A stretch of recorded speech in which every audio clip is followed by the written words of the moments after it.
If you're interested in what I look like in real life, then make sure you check out my Instagram at Joe the Insomniak. Hey everyone, I want to say, if you're going through any internal struggles or any difficulty whatsoever and you can't really see past it, remember it's a hard time, but it will pass and there will be brighter days. You're not alone in this. We'll get through this together. You just have to keep going. I love you and enjoy these stories. My family loves to go on vacation in Sweden, and my grandmother even has a cottage in the forest that all the family members use if they want. A couple of years ago when I was 20, I was on vacation there with my mum and grandma sometime in autumn for about 10 days. This is a Swedish backwoods. We go there to unwind, to enjoy nature and take a rest from civilization. Hiking, canoeing, and looking for stuff, sitting around the campfire, and just them sorts of things. It's not completely isolated. You can find some villages and fields here and there. It's definitely very rural though, so you don't have much of a chance of encountering other people. Now, I've always liked to go exploring on my own, finding out the new paths through the woods, fixing our old maps to reflect the landscape better. The maps you can buy of this area haven't been updated for years, and many paths don't even exist anymore due to overgrowth. What I also like to do is explore old abandoned buildings, and rural Sweden's great for this. Back in the 1800s, Swedish people in the countryside were dirt poor and starving, so many moved to the New World for a better life. You can still find the foundations of farmhouses, even foundations of entire villages in the woods, sometimes with rusted 100-plus-year-old farm equipment. Also, like so many countries, Sweden has an issue with rural exodus nowadays, with middle-aged and young people moving away to cities. Old people stay out there until they die, and no one buys their houses until they're literally just sitting there abandoned. This means a lot, so you can find many empty houses in the forest, and I just love exploring them. Most of them have already been looted, presumably by hunters, loggers or hikers, but sometimes you can find interesting things. Now, one crisp autumn day, I took one of our bicycles, a map, and something to eat and drink. Told my mum and grandma I wanted to be back by nightfall, and at the latest, would be set out to explore there. On the map I had chosen, there's a wide loop that I guess would take about 3 hours if the paths were clear and didn't stop to explore.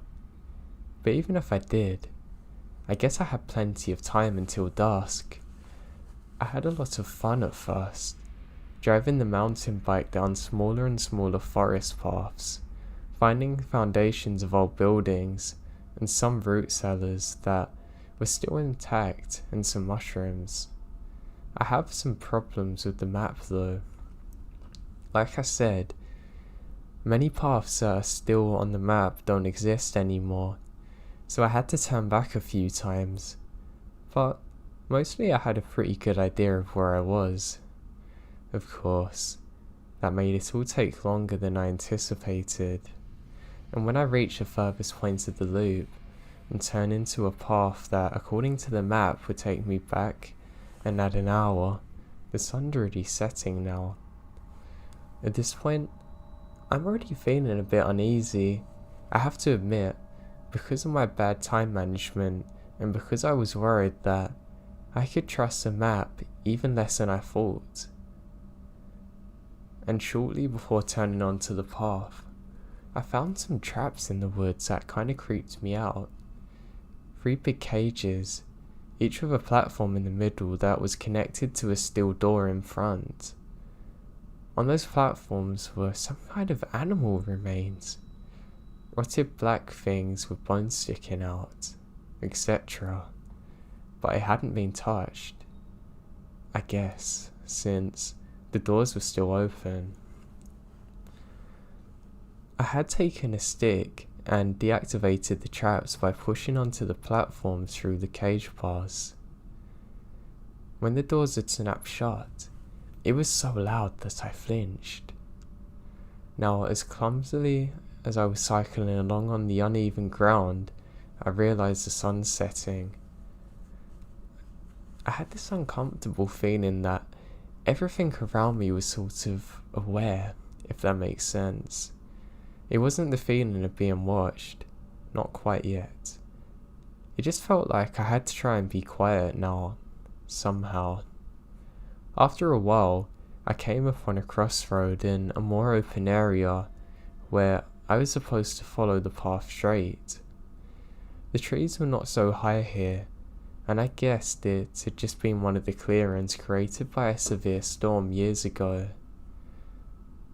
At that crossroad was a tiny wooden building, somewhere between a shed and a cabin. I had originally set out to find abandoned houses so far, and have only seen a couple of foundations. So even though at this point I should have turned back, curiosity gets the better of me. I want to check if this was locked and if I could take a peek inside.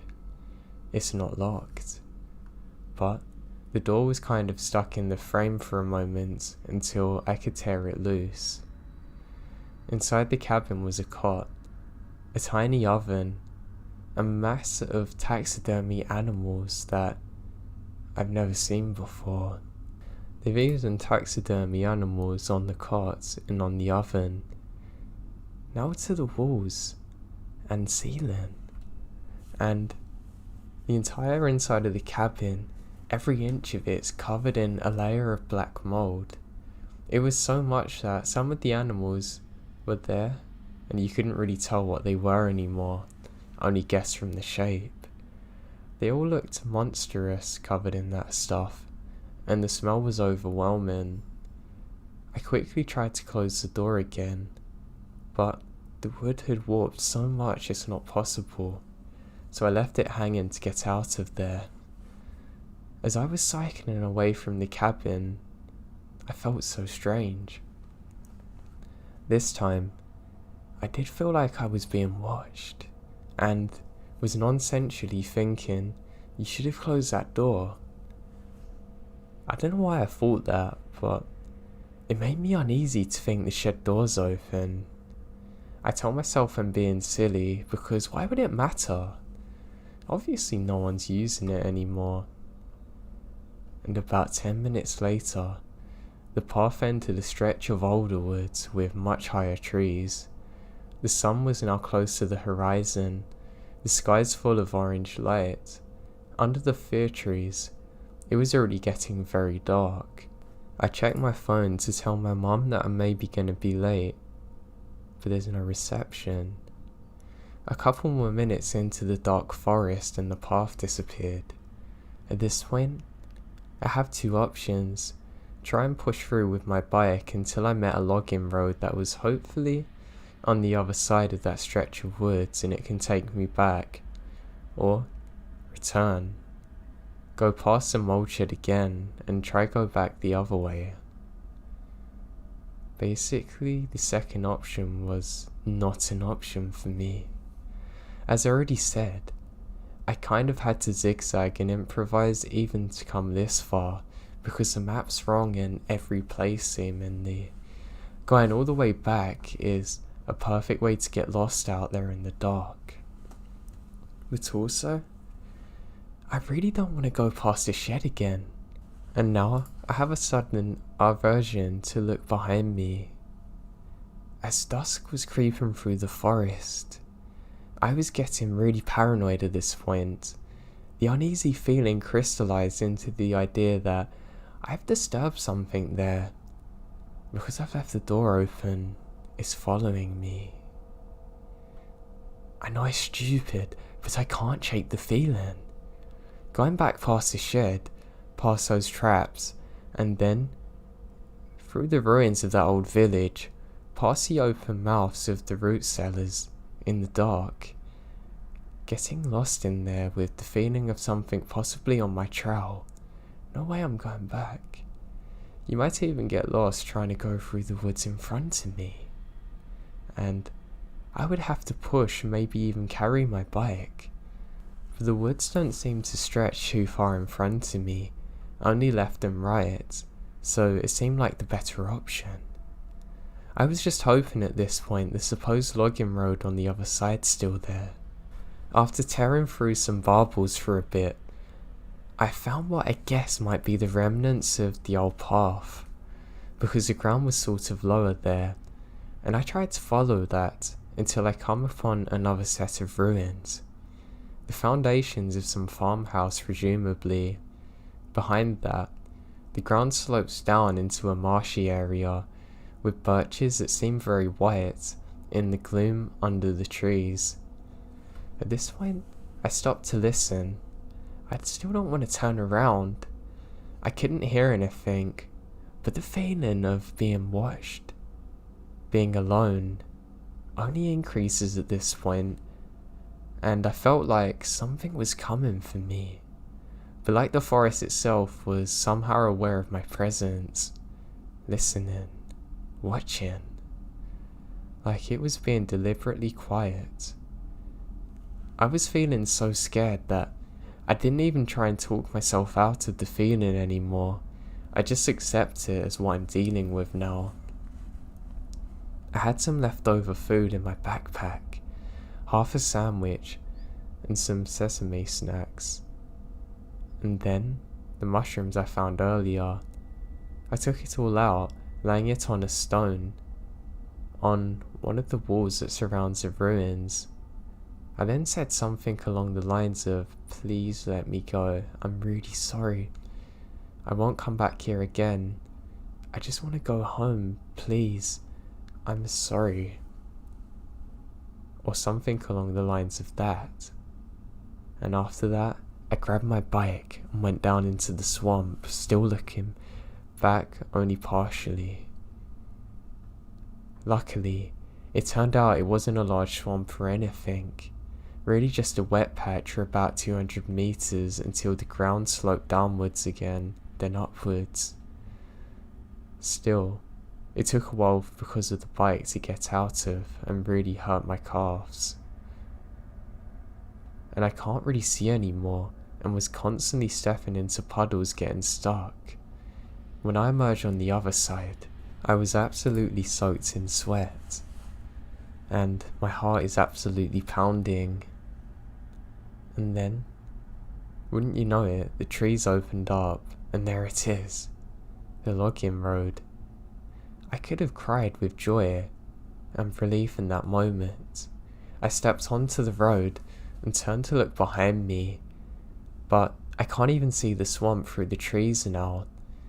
It's almost pitch black there, but luckily there's some moonlight, and the light on the bike also worked. I climb on my bike, pedaling home as quick as I can.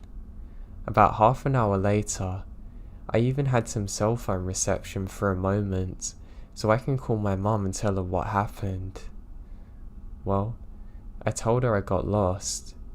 I didn't want her to know that I worked myself into a panic and got into a dangerous situation, that I had a horrible feeling I couldn't shake of being followed. By the time I arrived to our own cabin, I'm completely exhausted and overwhelmed by what's just happened. It's honestly almost putting me into a state of shock thinking of it. I have no idea what was out there, following me or watching me. I don't know why there were so many taxidermy animals in there and it was full of moss and mould. I can't believe something was out there stalking me in the darkness for God knows how long.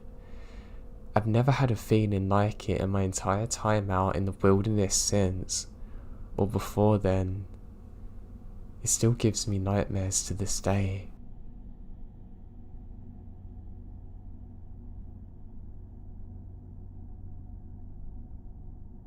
I was 12 or so at the time. Some friends of mine are in the Girl Scouts and invite me to join them for a sleepover at this old sanitarium in Maine, just north of San Francisco. At this time, 50 years ago now, the building's not in the best of conditions. There was an old caretaker's cabin and some outbuildings. My friend and I have wandered around and explored for the first day, Saturday, and well, we're not the best behaved little monsters. In spite of the locked door, we crawl through a window into the caretaker's cabin exploring there. My friend went upstairs and I stay in the downstairs part as a sentry. Already nervous, I was even more jumpy when I heard someone coming down the stairs, but it wasn't my friend. There was no one there, at least I can see. Now fast forward to one evening. In an attempt to go to sleep, we're overtaken by giggles. Now, one of the counsellors separated us so the others can sleep. I was placed in bed in this little sunroom thing. It was an enclosed room, but with windows on 3 walls. Now, the wall I'm facing actually has a set of French doors and a balcony. Now I'm awoken by a strange sound. It's about 3 in the morning, and everyone else is asleep. I then watch a woman in an old-fashioned dress walk past the doors through to the balcony, look at me, then descend the stairs silently. I figure out it's just a counsellor, until I wake up in the morning and realise that there's no stairs. We explored every acre of that place and never found any signs of where she could have went. And none of the counsellors were up at that time either.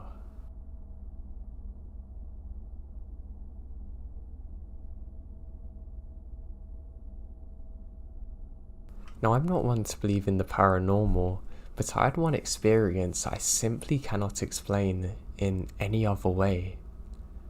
So my family owns this old cabin out in the wilderness. It's half derelict, and to be honest, I don't even stay in there because I hate the spiders that I know are above me. I instead sleep outside in my tent. And one night, I'm doing exactly that, thinking, wow, I'm glad I'm in here, not in there with all them spiders and the real danger. At that very moment, I can hear a piano in the background. I think my phone's on, so I go and check it, but it's on charge and there's no sound coming from it.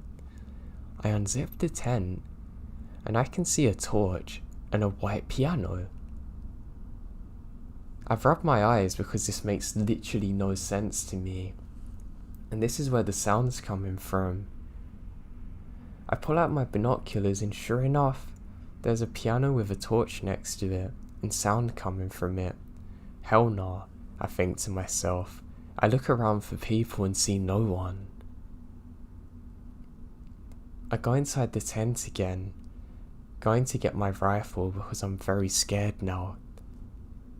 Just as I come into the tent, the sound stops. I come out of the tent and it's gone. Only the torch remains, so it's been knocked over. My dog is absolutely terrified at this point too, so I know something's up. I grab my stuff near my tent and just get the hell out of there with my dog. I've never been back there since, and I still have no logical explanation for this whatsoever. I really wish I had a reasonable answer, but I have none, and I've never seen anything like it.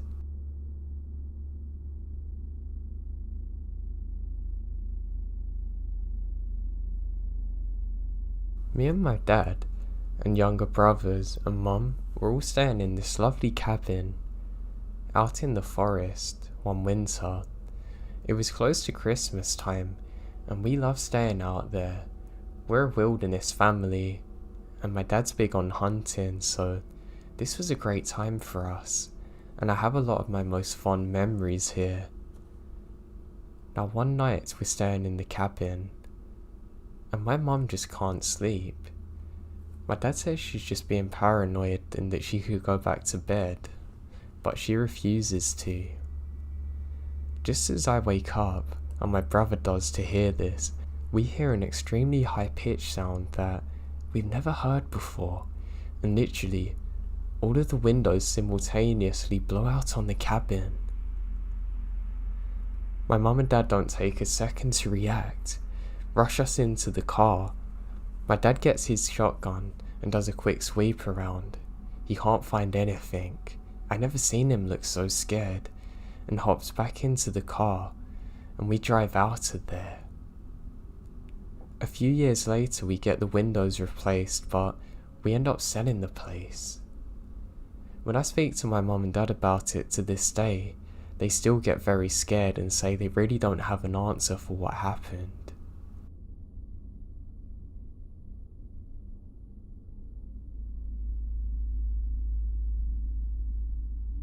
When I was younger, I used to love go exploring the woods and forest with my friend. Now, we used to have to lie about what we were actually doing, because there's no way in hell that any parents in their right minds are going to let their kids do this. But we were lying and did so anyway. Now we set off like normal one day, and it began to rain heavily. I already slipped on a rock and ended up twisting my ankle, so I wanted to go home. However, my friend, James, wanted to stay out later. I was hesitant but said fine because I had nothing better to get on with. So we're going about exploring when we realise how dark it's getting. Not to worry, we have flashlights. We shine our lights around and hit a dark object. We both focus our lights simultaneously and hey, it's a cabin. It's a really old looking one too. We both look at each other and smile, really excited to go and explore in there. My friend James says as a joke, last one to get there is a loser, and jogs off, and what happens no less than 4 seconds later? Twist his ankle like me. He's in some pain, but I literally cannot stop laughing. I still think it's one of the funniest things I've ever seen. I eventually catch up with him and say we've really got to get heading home now, but not before we explore in here. As we're doing so, I get this horrible feeling like we're being watched. Something just feels off and I don't know what it is. I get worried maybe an animal's in there, so decide to throw a log in. As I do so, I hear an extremely loud thump sound and snap. It scares the life out of me and I actually fall over. I can't believe you're that scared, man, my friend says to me, and I say sharp. I didn't think the floor was that weak. I threw it through the window, but it also props the door open. And as it does so, to my horror, I can see this place has been booby wrapped with a bear trap, and I've just set it off, and some other trap in the background that I can't actually see. And the feeling of being watched? It's getting worse now. We both look at each other terrified, knowing that we can't even run if we want to. We both link arms and kind of support each other's hurt legs, and get out of there as quick as we possibly can. We both swore never to tell our parents what happened, but looking back on it now, it's absolutely horrifying to think that someone booby-trapped a cabin in the middle of the woods, obviously trying to lure people in. And that was almost us. If it wasn't for some stupid injuries, my friend would have sprinted in there and trapped himself, and God knows what would have happened, or it could have been myself.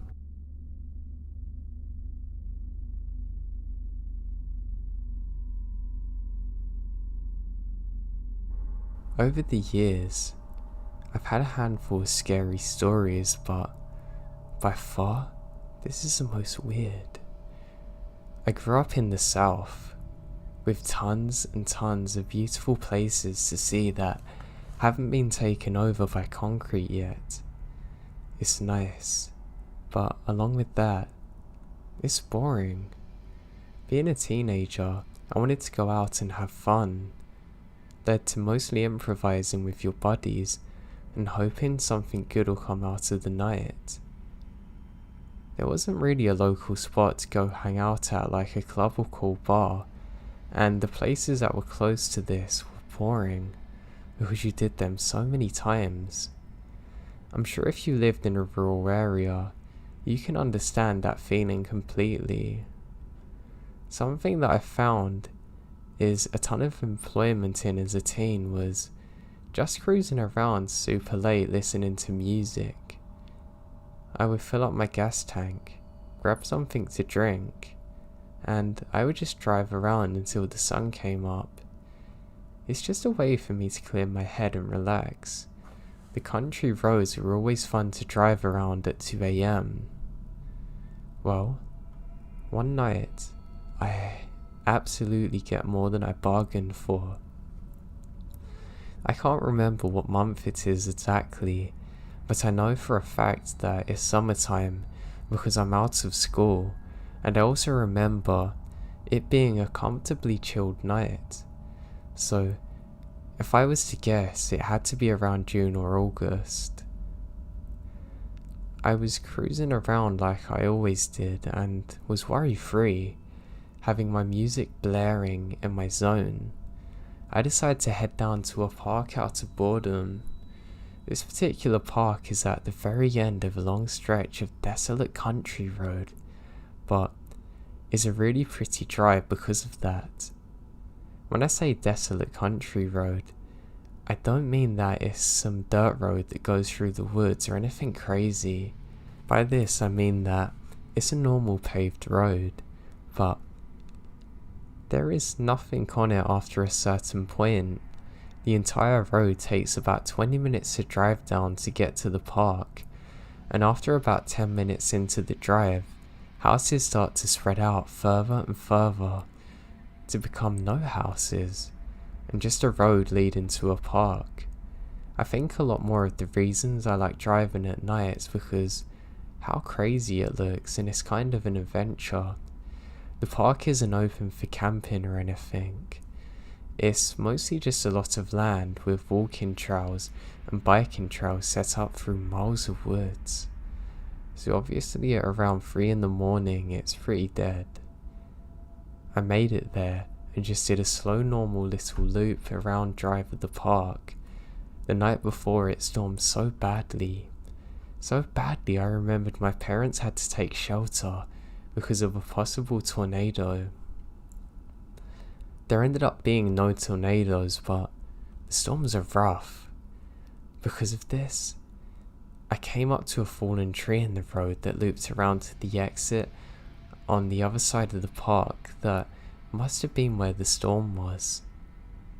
It wasn't some massive tree or anything, but I know for a fact that there's no way I would have gotten over it in my car, obviously.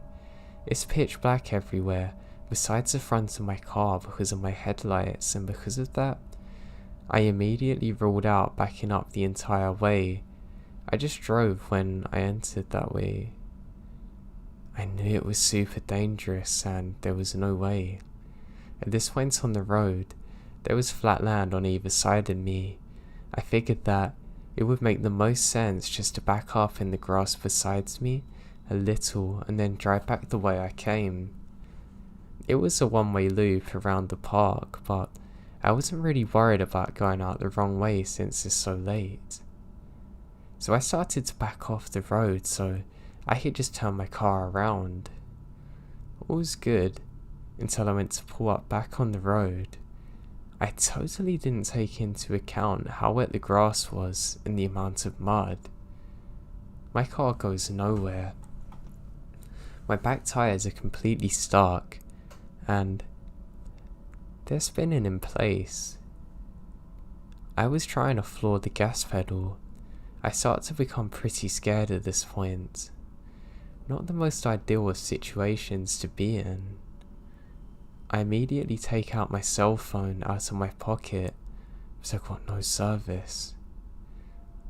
I have a massive sigh of relief now, but it's sarcastic. I hit my phone and suddenly I have a bar. I call my parents and tell them what happened and where I am. They're annoyed that they're gonna have to pay for a tow truck. Both my parents drive small four-door sedans, and there'd be zero help in this situation. It's about 45 minutes away from my home, and most of human civilization. So I realize that I'm gonna be stuck out there for at least an hour before someone can get me. It's a weird feeling, but I try getting out of my head and continue listening to music. I mean, there's not much more I can do. After I kind of calmed down from the initial anger I had, I start checking out my surroundings.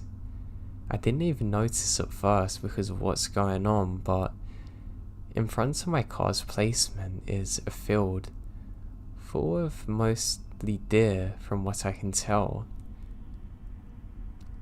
But there's tons of them. There must have been 50 eating grass. The field isn't directly in front of my car, but if I was to get out and throw a rock in that direction, I could have hit one. Now, this didn't really help out the creepiness that's going on. Look out in front of your car and see ATI reflections is weird. But it's just a field of deer. I watched them for a little bit, but I'm quickly over it and just start to browse through my social media apps. They seem to have been quicker than they usually load. After browsing my phone for about 15 minutes, I finally get a call back from my parents letting me know that a tow truck's on the way, but it's about an hour and a half from me.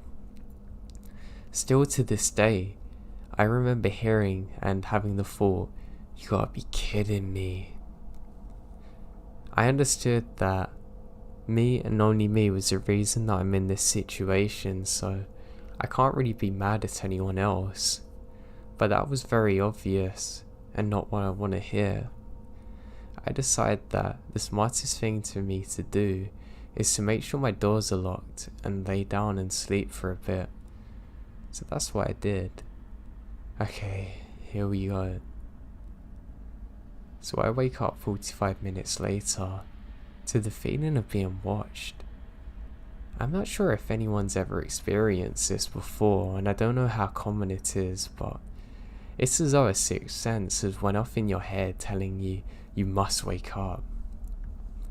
Waking up to that feeling's not a nice thing. I sit up, immediately checking my surroundings. I see nothing.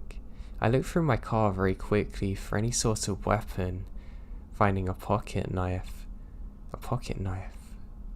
I'm very scared now, even though I saw and heard absolutely nothing. The feeling alone is truly harrowing. I was shocked to see that the field of deer in front of me is still full. I don't know anything about the animal, but I guess I always assumed that they don't hang out in the same place for long. Not sure why I thought it, but I was surprised nonetheless. I call my parents back to see if they've heard any updates from the tow truck dude. I decide to not mention the feeling I'm having because I didn't want them to worry more, and I also knew that there's literally nothing they could do to help if I really needed it. So no update from the tow truck guy. Ah, great. The call lasted just a few minutes and I felt like an idiot. They both had to wake up for work in a few hours and now have to spend over $100 on top of all of that and are worried about me. I could tell they're annoyed at the situation but worried. I told them I'll be sure to tell the guy that I'm fine and make sure he hurries and that I'm sorry when he arrives.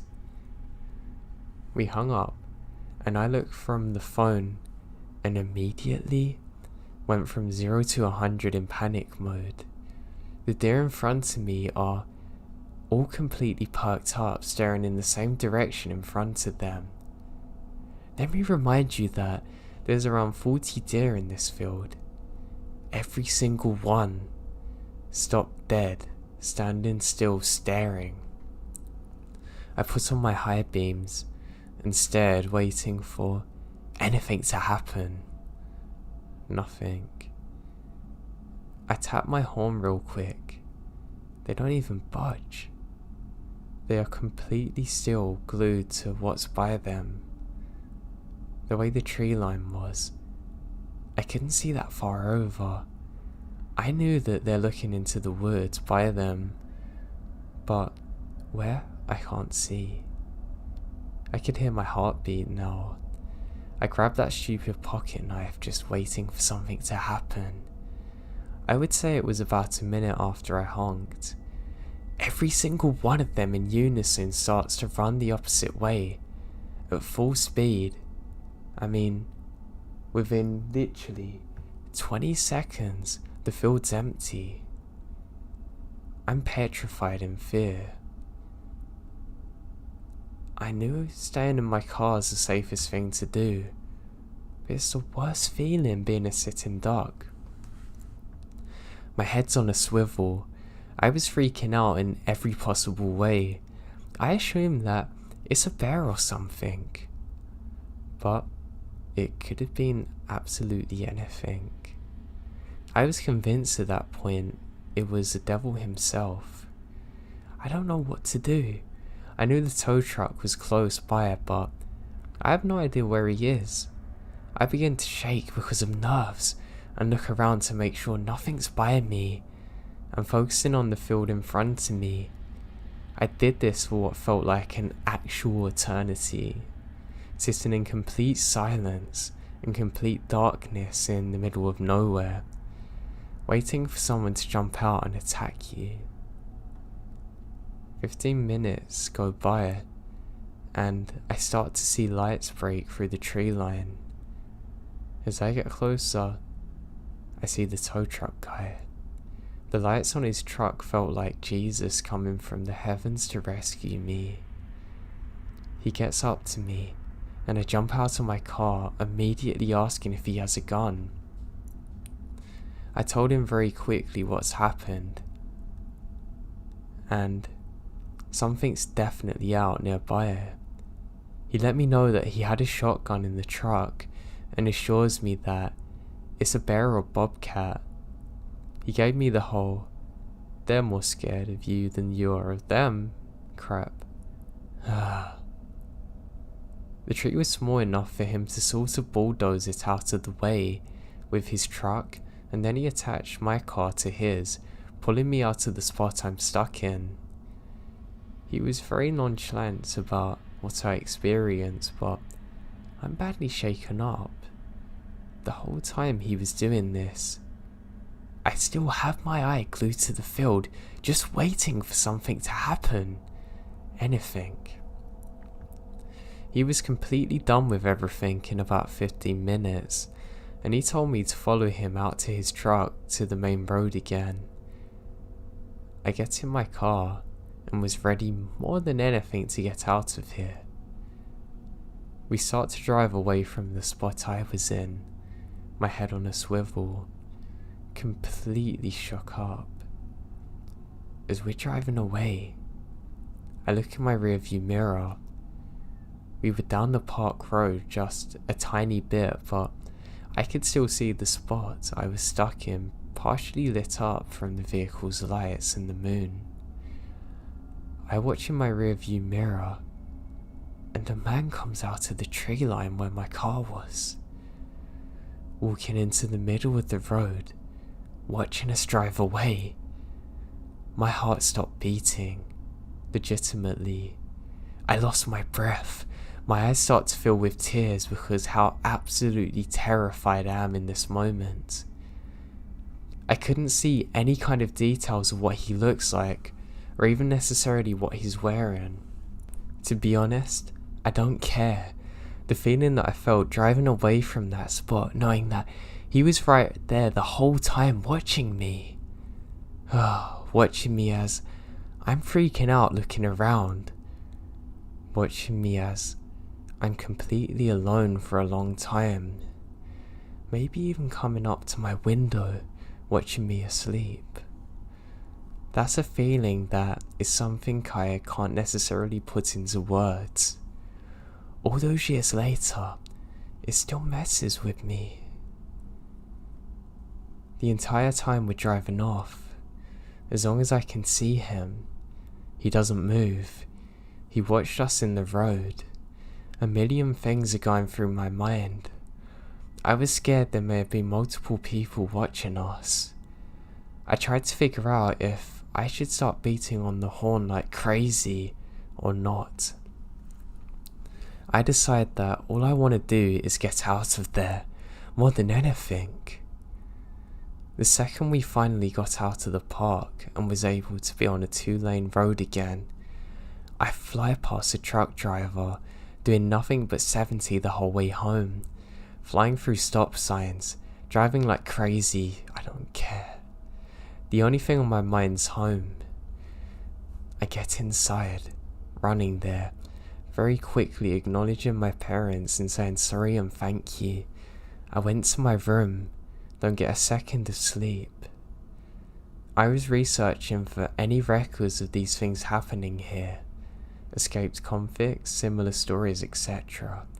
I came to the conclusion that the man was a squatter or something. I've read many things online about how people camp out in the woods building shelters. But what's the most scary part for me is what's unknown. What if?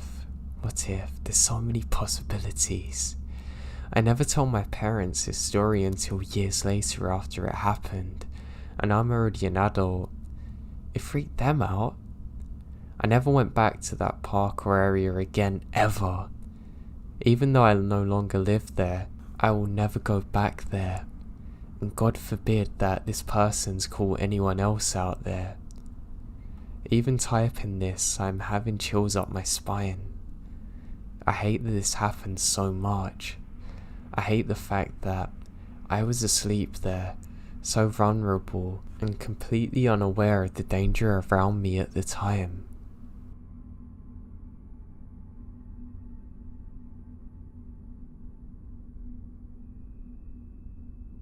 Me and my mum have a shared house kind of in the middle of nowhere. Really in the middle of nowhere. We're surrounded by miles and miles of forests. Now, my mum has some medical issues, and sometimes when she's really tired she can hallucinate and see things that aren't really there. So when she saw someone looking in her window at night, she didn't think anything of it. I become a little paranoid and decided to sleep with her one night, and it turns out it wasn't just her medication or problems causing it. There really was someone there. I screamed and it woke up my dad. He quickly grabs a knife and runs outside to try and find whoever it was. But there's no signs of anyone, and 20 years later, we still have no idea who was watching us sleep or for how long they were doing so.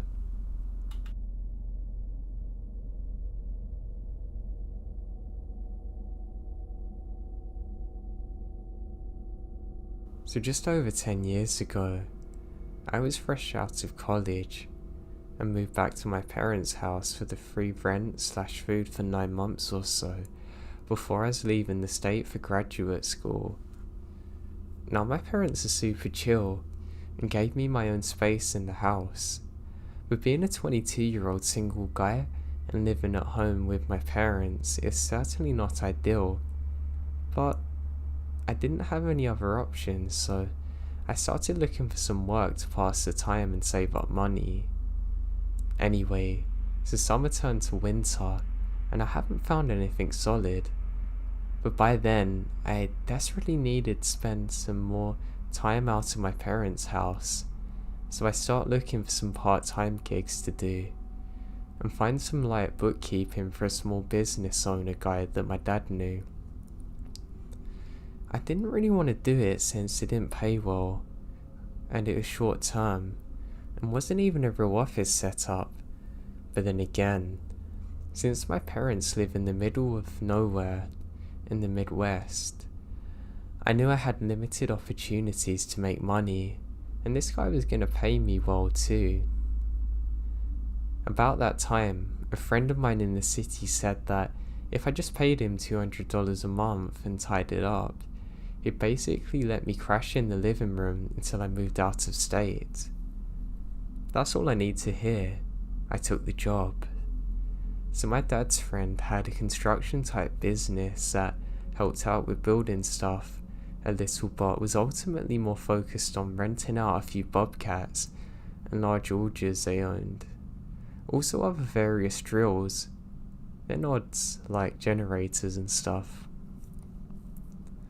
Now, this was a small mum and pop type thing where everyone knew each other, and the office only opened on days that someone's coming by. And this was just generally a mutually beneficial situation for the business owners and locals. Since I had minored in a business adjacent area and my dad recommended me, they trusted me to go in there for about 20 hours a week, check and file rental forms and make sure no one missed a payment date. The old building where I worked was about 90 years old, sitting on top of a hill, and the downstairs used to be an old country bar until the 70s, when this family bought it cheap, cleared out the bar and fenced in the property to use its parking lot area to store all their rental equipment and gear. I could generally come and go as I pleased, work any hours I wanted, as long as I got the work done.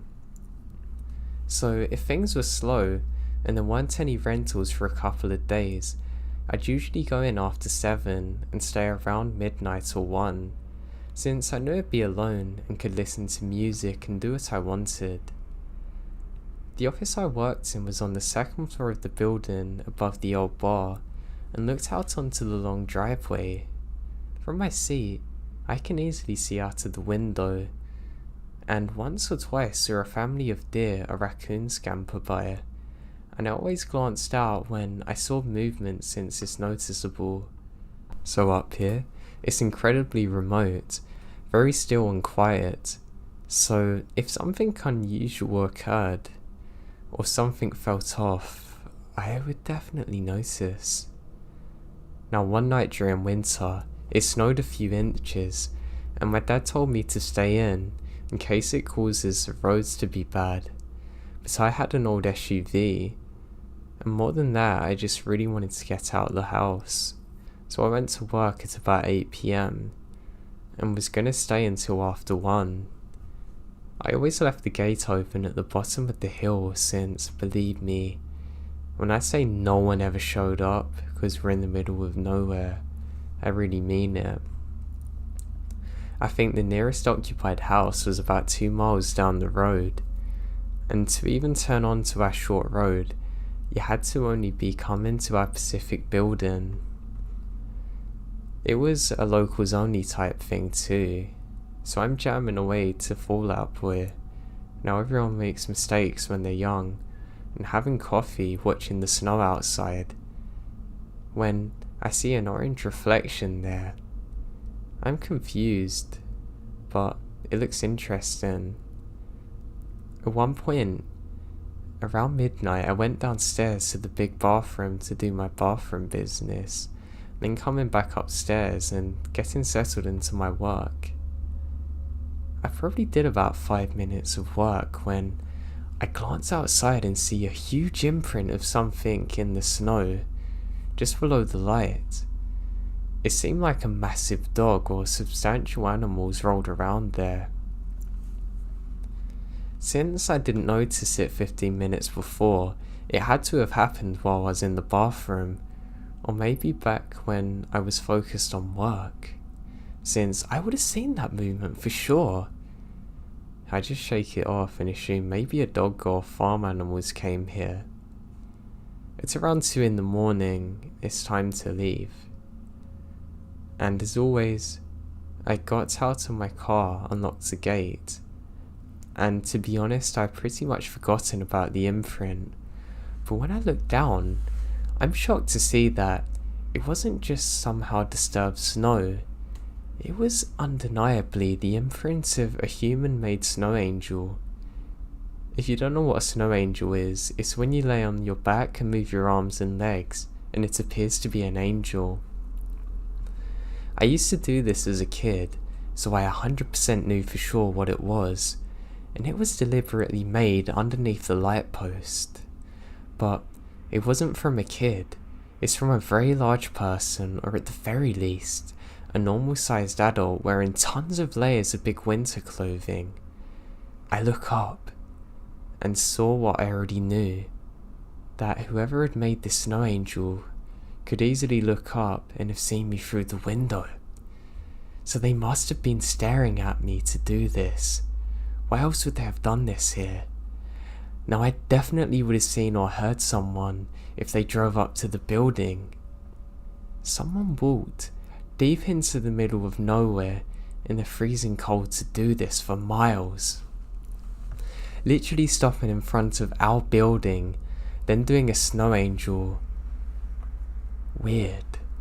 I glance around in the tracks. I can see some that lead to the woods.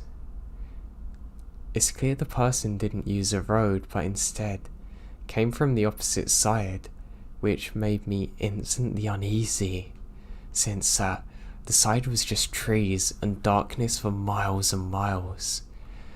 I was definitely freaked out, because for once someone's come here, but they've come out of the middle of the woods to do so. I look around but don't see anything amiss at all, and now just want to get the hell out of there. When I get back to my car, I drove a few feet, and I realised that my boss won't be there for 4 hours, and is probably going to see the snow angel and assume I did it. I wouldn't have been that worried, but I was young and felt it's going to be something that's looked down upon for me, so I opened up the back gate and ran it over. Also, as a side note, I should mention that when this happened, the snow starts falling more heavily and I know I won't be able to see much more. I'm stood here absolutely terrified, and that's when I hear it. When I'm getting in my SUV, there's the loudest high-pitched sound laughing that I've ever heard coming from the woods. It sounded like the fake laugh that the Witch in the Wizard of Oz made. Like something was doing it in a fake manner on purpose to show that they're not scared of me, or were trying to see how I was going to react to this. My god, I'm scared now. And they're doing this on our property. I knew it was close enough that they could see me, but I can't see them. After a few seconds of laughing, they stopped, and then it's just silence everywhere, except for my heart beating through my ears. Then, the laughing starts, louder this time, more like screaming. I panic. Now, I spent a lot of time in that area, and I know what coyotes or foxes sound like, and that's not them. This is a person trying to emulate a woman laughing. Like someone deliberately making a fake screech, trying to scare me. Well, it worked. After that 5 seconds, I immediately filled with adrenaline, get in my car, and drove like hell away from there as fast as I can without sliding off the road. Back at home, I was up all night trying to figure out what happened and tell my parents. Now I know it's definitely not anyone I know in the area that would do this because they don't live close by, and they would definitely tell me after if they'd done it. And why would they be out there that late just to prank me in the freezing cold without their car nearby? I didn't do any drugs, I didn't drink and I have no mental issues or have a history of it in my family. I worked there for another 6 weeks and never had another issue. Though I knew where my boss kept his gun and I always made sure it was there when I started work. Thinking of that experience, it just terrifies me that they'd been there for hours staring at me and were waiting for God knows how long to laugh at me. I mean, I don't know how they didn't get hypothermia. It all just terrifies me.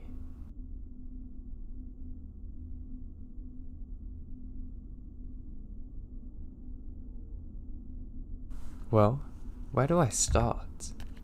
So let me give some background information first. I grew up in a very rural area. My parents have a pretty big piece of land with a nice 2-story farmhouse in the middle of it. To the south of the house is a peach orchard. The west is where the driveway is. It goes through an alley of cottonwood and peach trees. But the land is pretty open and was used for cattle farming. The east and north is dense woodland and shrubs, which reaches out to our neighbours about 4 miles away. Back then, I was working in a carpenter's shop. I just got my driver's license, and so I'm able to get there on my own. It's about a 1.5 hour drive though. We started fairly late in the day at about 10 AM. Now, the owner of the company was sort of a night owl and loved to sleep in. Because of that, we had to stay until 9 PM. That was no problem in the summer, but turned out to be a bit of an annoyance in the winter, as it got pretty dark early and I hated driving in the dark because the lights on my car weren't the best anymore. I drove a 1987 Chevy pickup, which had seen better days. I didn't have much money on me back then, so this was all I can afford. So one day in late December at about 10 or 11 years back, I left work much later than usual. I had made a pretty stupid mistake on a nightstand I was building for a customer and needed to fix it, as the customer was going to pick it up the next day. When I finally finished, it's around midnight. I cast out on my stupidity, closed the shop up tight and went to my car. There are 2 routes I can take to get home. One is on a highway, the other is through backcountry and dirt roads surrounded by thick brush and trees. I usually took the highway as it was much faster and safer, especially in dark. But this day, the highway's blocked by police because of an accident, so I took the long way home. As soon as I left the main road and made my way up dirt trails, I got this feeling, you know the one, as though something bad's about to happen, almost like an impending doom. The longer I drove on the road, the stronger the feeling I got, until it was like all of my body and soul was aching desperately to turn around, drive back all the way to the roadblock and wait until it got opened again. I tried to suppress it as best I could and tried to convince myself that I have driven this route many of times before and I know it's safe. I'm driving on an especially tough piece of brush, and all of a sudden my left tire popped. I did my best to keep the truck on the road and make it to a safe stop. I kept a spare tire in the toolbox and had changed tires quite a lot on my own, so I knew it'd just be a minor inconvenience and I'd be rolling again in a matter of minutes. That's where I was wrong. I climb up on the truck's bed only to find that my toolbox has been broken into and all my tools and spares have been stolen. So there I was, miles away from the nearest settlement in bear and wolf country, in the middle of the night with no cell phone or way to repair the truck. I always kept a sort of survival kit in my toolbox with a blanket, axe, fire starter and some memories. But it had gotten stolen too. Thank God I still had my trusty knife my sister gave me when she moved to Finland. So I made the second, but bigger mistake of the day, deciding to walk home. To this day, I still don't know why I made this decision. All I had to do was wait in my truck until sunrise, as I knew a neighbour was driving this route every day at around 8 AM. He could have taken me to town and called my parents to get the truck, but I said nah, I'm walking home. So when I went, I locked the car, took my rucksack with my belongings with me and started walking. I couldn't have had walked for far when I got this eerie feeling like somebody's watching me. I turn around but nothing's there. I pick up the pace to make it out of there. All of a sudden, I heard some rustling in the bushes to my left.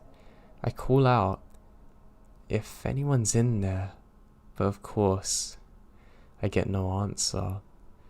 The feeling of being watched becomes stronger and stronger, the rustling more frequent, when suddenly the brush stopped and I come into a small clearing. That's when he spoke to me for the first time. "Hey there, boy," with a weird pronunciation. The first part was spoken soft, almost gently, but the boy was like an explosion to me. He made a tiny pause in between, then spewing out "boy." He's big, I guess about 6'6", wearing a long trench coat, hat, grey short hair, lifeless eyes like a dead fish. That's what really scared me. But then I see his dog. It's a massive black shepherd-like dog, looking almost like a wolf. I've never seen anything like it. I froze immediately out of fear. I hear this term, but could never imagine it being like this. I can't move. I just can't. I tried, trust me, God did I try.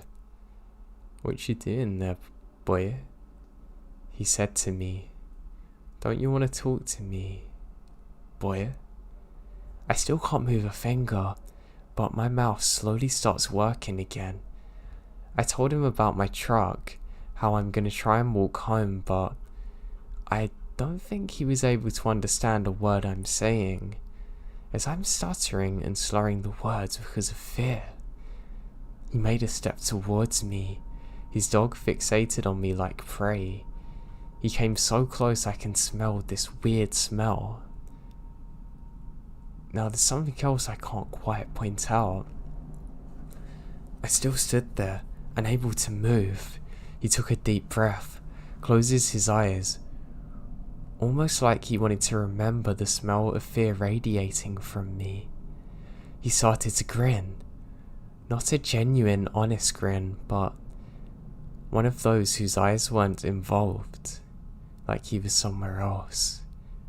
Then stayed lifeless as they were. "Be careful out there, boy. There are a lot of dangerous things out there, boy." And he vanishes into the brush, just as sudden as he's appeared. I started to throw up. My body moves again.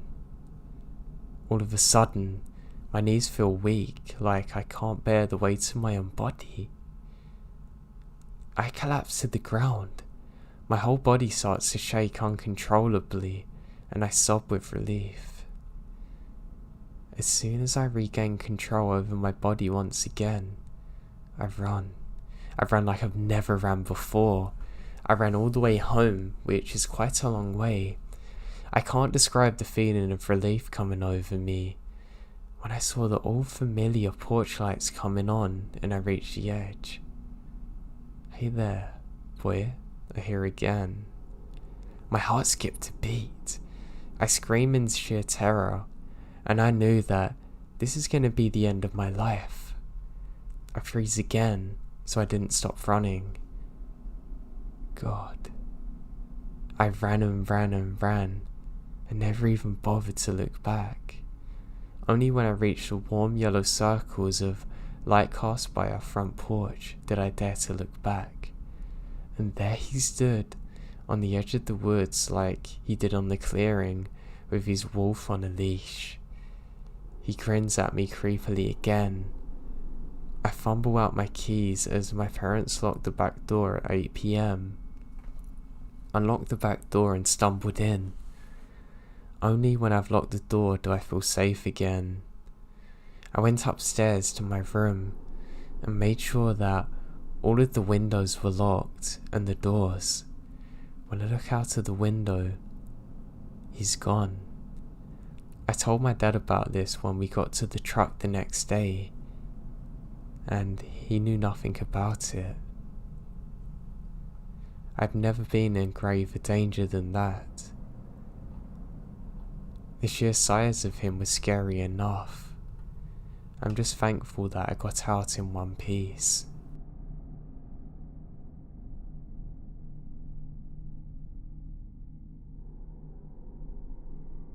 My dad owns a small cabin up in the Midwest.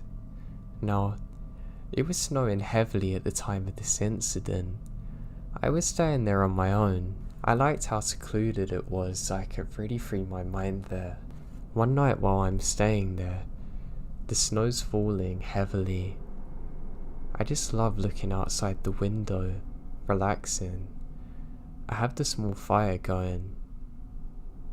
I'm listening to music on my phone and really enjoying myself when I hear some kind of high-pitched sound. I can't figure out quite what it is. I wonder if it's something the fire's done. Taking out my earphones, I check, and that's fine. My attention goes back towards my bed area, and that's when I see some condensation from my face clearly on the window. I go to rub it off and my heart drops. I see a handprint and go to rub that. It won't disappear. These have been made on the outside of the window. I have no option but to investigate. I'm worried that my dad or brothers come to see me and can't get in. I grab my rifle and head out. I can see footprints leading up to the window. I call out Dad and Jerry, my brother. I get no reply. I decide to follow them. Why on earth would they be up here without telling me, I think to myself. I follow the tracks a little further when suddenly they stop. And the ones I'm following are clear as day. That's when I hear the high-pitched sound again, and I bolt it immediately to my car. I don't even bother getting my belongings. Something's terribly wrong here. I drive all the way home during the night time and only tell my dad the following morning.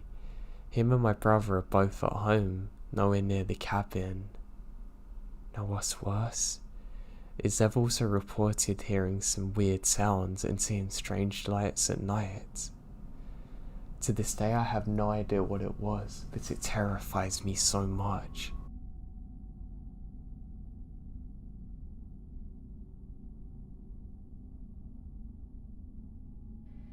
In 2003, I'm 6 years old. At the time, I live in a small condo. It's 1 bedroom, 1 bath and a connected living room and kitchen with an island in between and a spiral staircase with random miscellaneous things sorted under it. I was living with my dad, with a mother who was out of the picture. It was Saturday, and I remember specifically watching Codename Kids Next Door on TV in the bedroom after waking up. My dad worked a lot, but was such a nice guy that he left the TV on with Cartoon Network playing, which was my favourite channel.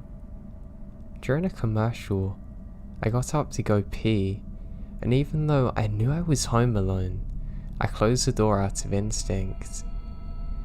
God, am I glad about that. The next thing I comprehended was the sound of an incredibly noisy spiral stairs. That can be heard literally across the condo because of how small it is. Beginning to rapidly make noises that got quieter and quieter over the course of the next few seconds, telling me that whatever made the sound was fast. As a 6-year-old, this was extremely concerning because, as I said, my dad always turned the TV on before he left work, and I knew he was long gone. So what did I do? Well, as any paranoid 6-year-old would do when they think they half imagined it, I walk out of the bathroom and look over the 3-foot railing across from the bathroom door and next to the stairs where you walk down. And what did I see? None other than an afraid looking man looking into my living room, staying hidden under the stairs.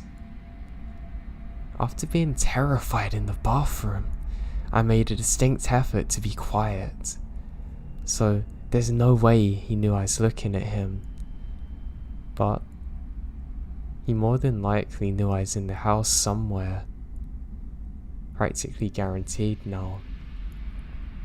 Okay, so there's a man in the house. I can A, yell at him to leave and maybe be murdered with literally no one around to help.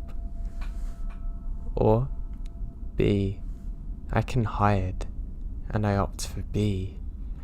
I wait for what felt like hours, but in reality, it's about 20 minutes, until I heard shuffling downstairs for about a minute. Then, the sound I was praying for, the front door opening. I was still extremely skeptical, even thinking it's a trap to lure me downstairs. So I stay up, all day. Until my dad came home, who I didn't tell about the whole incident. Out of fear, I should have had, thinking he was going to get mad I didn't approach him.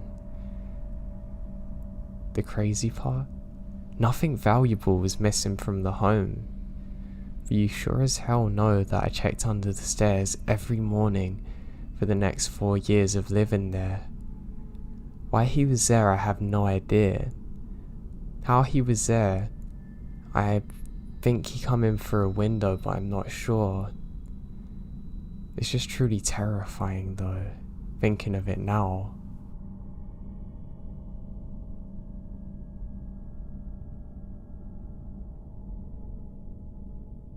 When I was about 6 or so, my family lived in an older 2-story house.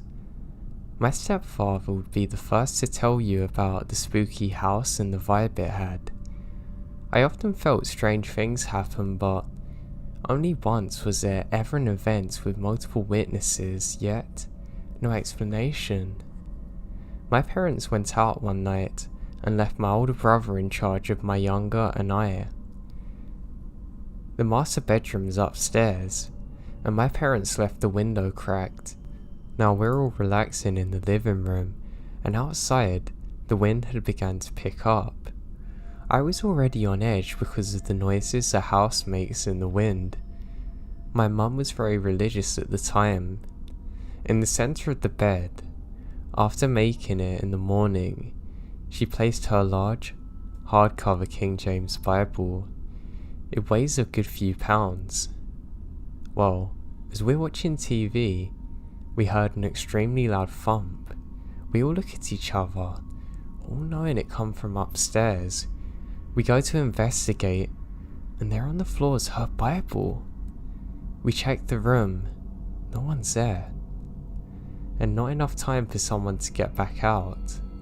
Somehow, this massive book has fallen off the bed without anything else being disturbed.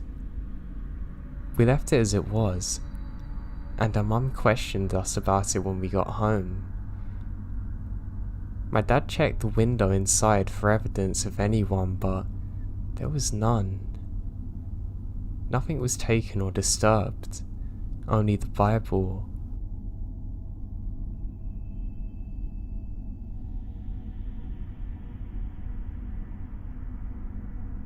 This happened over a year ago.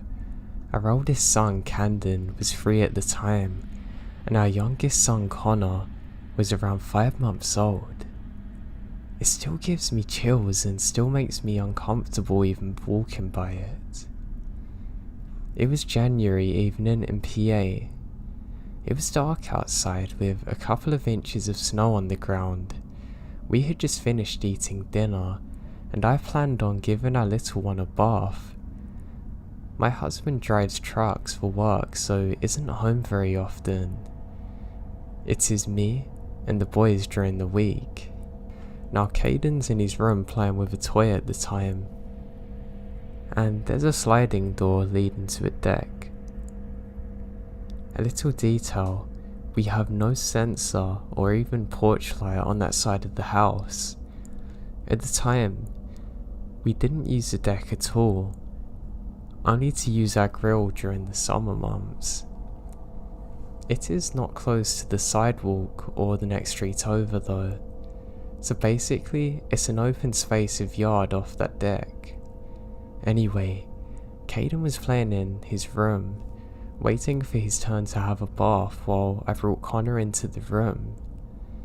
We were just about done with the bath time when I heard Caden's little feet running towards the bathroom.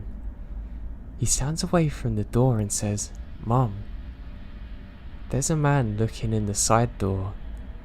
I think it's a mailman." Now my heart skips a beat because 1, no mailman's coming at 7 PM, and 2, the side door, as he called it, was never used. Especially not in the winter. I didn't hear a knock.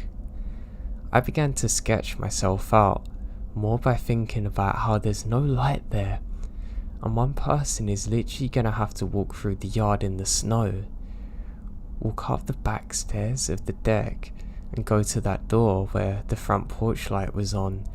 So now I take Connor out of the bath, put him in a towel in his little chair, and told Caden to sit with his brother and not to come out until I said it was okay. He was confused but listens, just keeps asking what's wrong. I grabbed the biggest knife I can find, had 911 ready to call, and go get my mum a bare face on. When I walked to the side door, I shined the flashlight on my phone through the window of the door at a distance, walking up to it hopefully to scare someone away from it. Now the absolute worst fault that I have with this as a mother is that as I reach for the handle, it's unlocked. Someone could have walked right in. I flung the door open, shined my light, held up my knife and yelled "Hey!" in the most threatening voice a 5'4", 120-pound woman could make. There were footprints in the snow up the deck stairs and going down into the field and woods behind our home. I slammed the door, thoroughly freaked out, and locked it. I called the police and waited in the bathroom with the boys. While I was in there, I asked Caden, "Do you know who that man was?" And he said no, but he smiled and waved for a long time. I asked him what he was wearing. He said it looks like a mailman's uniform. The police officer came in search of property with flashlights before coming inside. He asked me and Caden questions, and then informed me that he not only saw footprints leading up to the side deck, but to the door of our basement and kitchen window on the other side. He then suggested that I have someone come and stay with us for the fortnight, and they're going to continue to follow the footprints that are left in the snow into the wood line. My father-in-law slept on the couch that night with his guns being the closest relative to our house. My mother was a nervous wreck. I got very little sleep that night, and I never heard back from the police. I'm assuming the tracks were loose through the woods. Caden still mentions it from time to time, but I'm just terrified of this now, I pray it never happens again.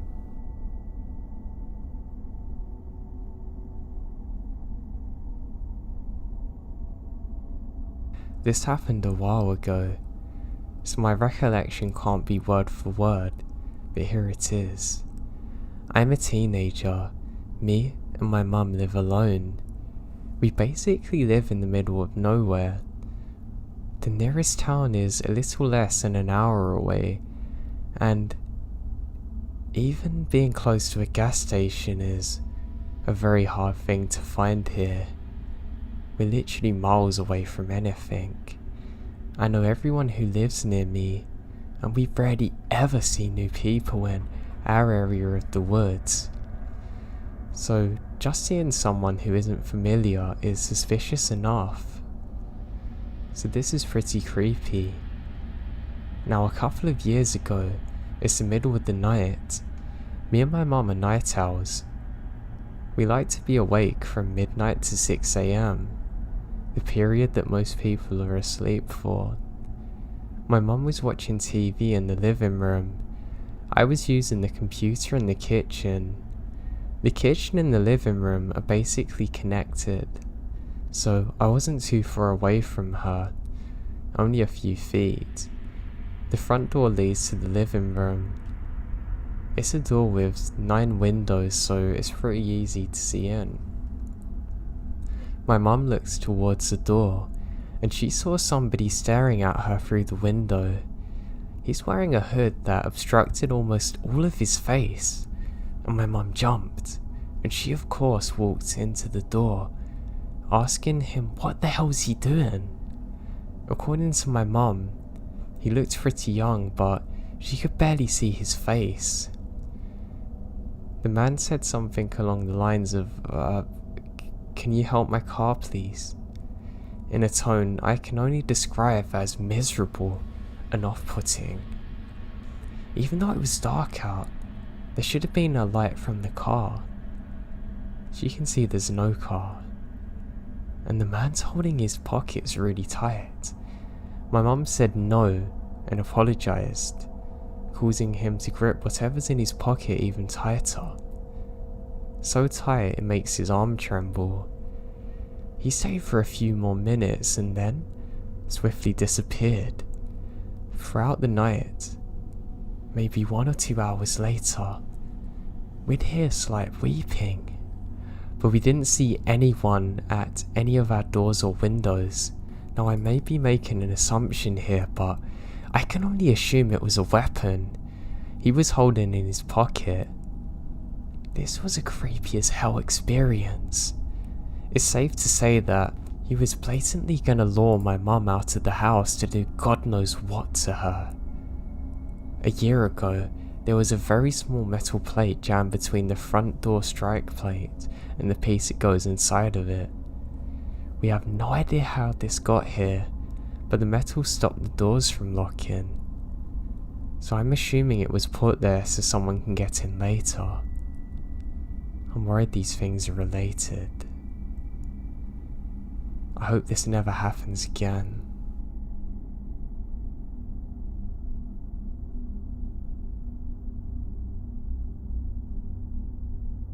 I was home alone in my previous apartment in a not so great neighbourhood.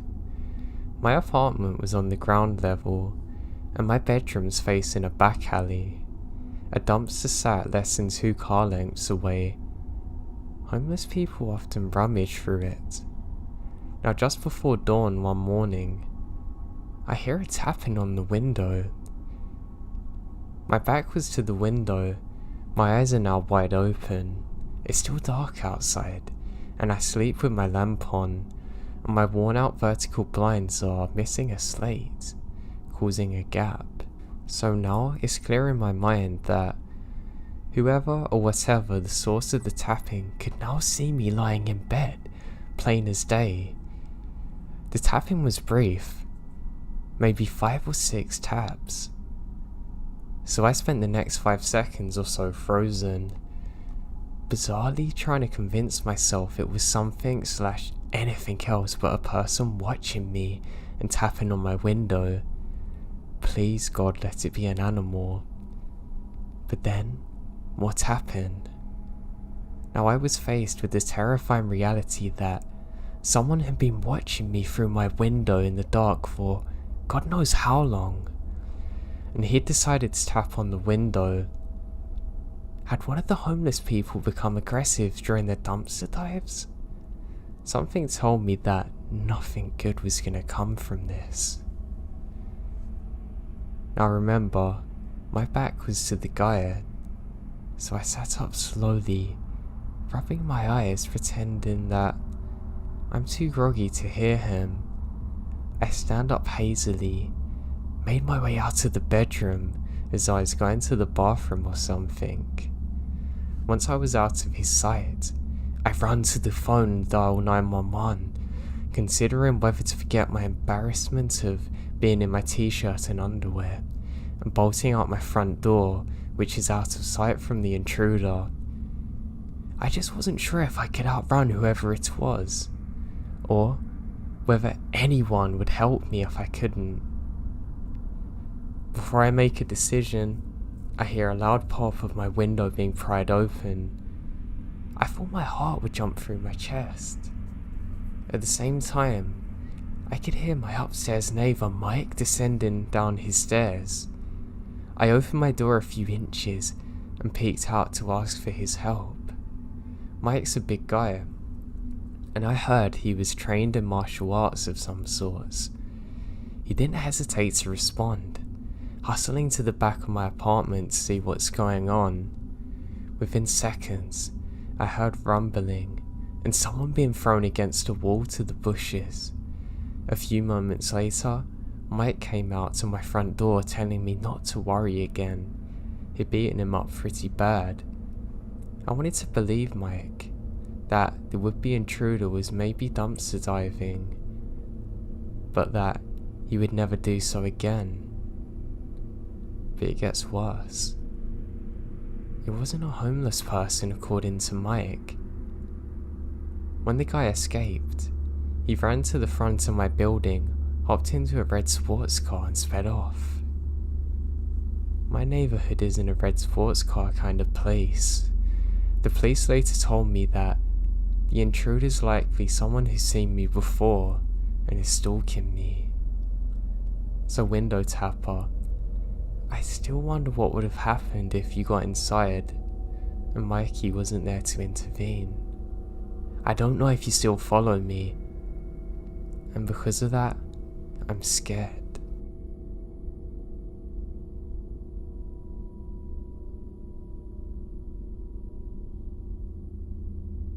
This encounter happened when I was about 10. My sister and I were home alone since it was during the summer. Both our mum and my grandmother were busy, so they could not stay at home with us. We were used to being home alone during the summer, so it's no big deal.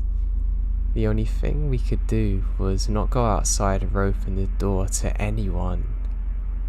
During this day, I had gotten up and started to play Sims 2 in our kitchen. My sister was watching TV in our den. A few hours into our game, I hear the doorbell ring. At first I thought it was my game, but I have the sound off. So I asked my sister if she heard the doorbell ring, and she replies she hasn't. She said it was probably just a show she was watching. I brushed it off and went back to my game. About 10 minutes later, I see a reflection on my computer of a man in a suit, his hands cupped around his eyes, looking through the glass door behind me. I turn around to be face to face with this strange man that I've never seen before. I had no idea how long he'd been there watching me. He waved at me like he knew me from somewhere. I call my sister's name, and the man hasn't been noticed by her yet. She grabs the phone quickly to call out to her grandmother. Now, we had seen the salesperson before. None of them look like this guy. He's wearing a full black suit that doesn't fit him. It was not strange enough that this guy was wearing a full suit in 99 degrees. He was also carrying a briefcase. All the salespeople I'd seen only ever carried a clipboard and some flyers, but this guy, a briefcase. All the salespeople had also come at different times of the day.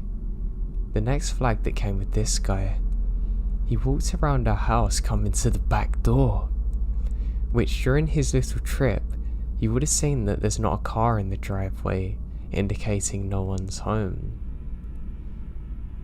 As I was getting up to hide, the man reaches down, grabbing the doorknob, beginning to jiggle it forcefully. Thank God it's locked. He now begins to smile, gesturing at me to come unlock the door for him. All the noise he had been making had now set off our 75-pound lab mix, making her go crazy. No way was she gonna let the guy off. My sister tells my grandmother, and apparently she's on her way.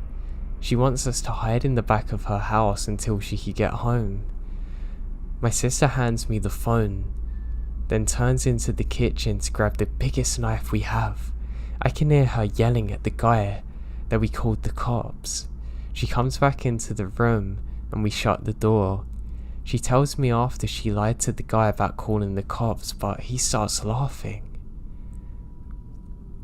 A little while later, we hear the door open and my grandmother calling us. We come out to meet her. She tells us that she did not see a man anywhere in sight. She had walked around the whole house before unlocking the door. She also thought it was weird if he was a salesperson, he wouldn't have stayed around. She ended up taking the rest of the day off to be with us. Also, she could watch us now in case he comes back. It's been 11 years since this encounter took place and I still have no idea who that man was or what he wanted.